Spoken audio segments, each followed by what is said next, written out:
The first one I call the evolution of the phenomenon of customer service itself. We all know that the world of service is always moving, it's dynamic. For some people, they're succeeding tremendously, but for many also, they're failing. There's a dysfunction. And the dysfunction comes from a fundamental lack of understanding about how this world of service keeps on changing. If you don't understand this, you could end up spending an enormous amount of time and effort and yet not actually producing the delight for your customers or the culture of internal service that you want. Part of the solution about getting yourself ready for the future is understanding where we've been in the past and where we are today. Here's what I promise. What I'm about to show you will locate you within this arc of time. You'll see where we are, how we got to where we are, and then see where it is that we're going so you can position yourself to succeed in that direction. The evolution of customer service is a phenomenon that has been occurring ever since there were customers and people who traded and bought and sold with each other. Over the course of our lifetimes, we can go all the way back to when service was where you went when there was a problem.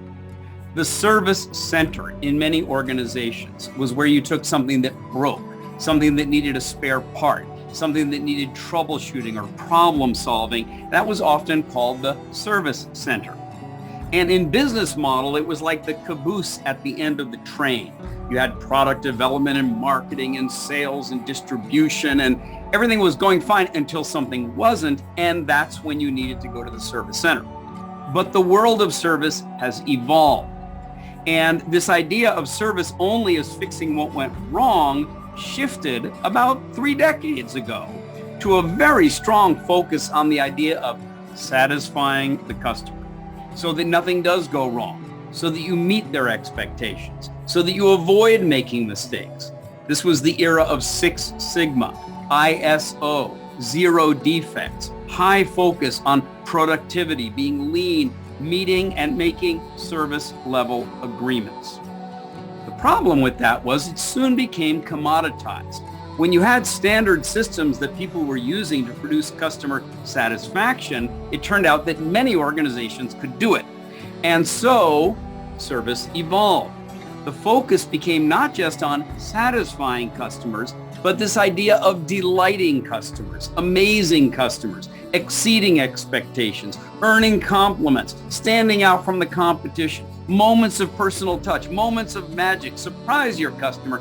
And that was well and good, except it turned out to be far too ad hoc. It depended too much on individual service heroes or company policies that allowed people to go outside the bounds and beyond the operating manual and do something extraordinary at the right moment. Now that was nice, but it was too unpredictable. It couldn't be delivered on a consistent basis, and so the world evolved again. So that the whole domain of customer service became a concern for customer experience.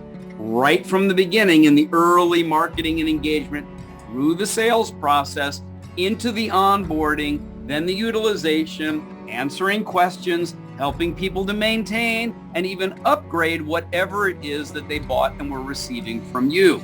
The whole life cycle, the customer journey across multiple channels, whether it was online, on the website, in person, at the branch, through the app, on the ATM, whatever it might be, every one of those touch points was monitored and improved to create a better customer experience in which customers had to invest, well, perhaps less effort to get what it is that they wanted and needed and desired. But then even that became somewhat commoditized, like it wasn't really just the competitive advantage anymore. And so the focus shifted one more time. This time to the idea of serving customers in a way where you actually warranted and earned their loyalty.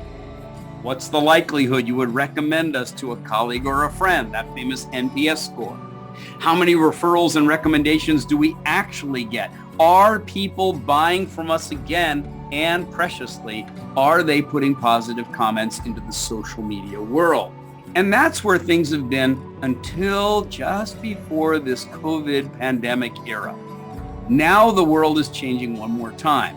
And that is to a focus not just on customer service, but to authentic customer care, in which those who you serve understand and genuinely experience that you have a commitment to their well-being. Such a high level of commitment that they trust you to become their advisors and partners for the future. And you'll notice that I wrote mutual well-being, because in an authentic partnership based on customer care, they also care about your well-being as much as you care about theirs. That kind of a partnership is something genuinely special. And that is a threshold that all industries are on today. Thanks for watching this video. Your dedication to serving better and caring more makes the world a better place for everyone. For more uplifting ideas, practical insights, and free resources, please subscribe now.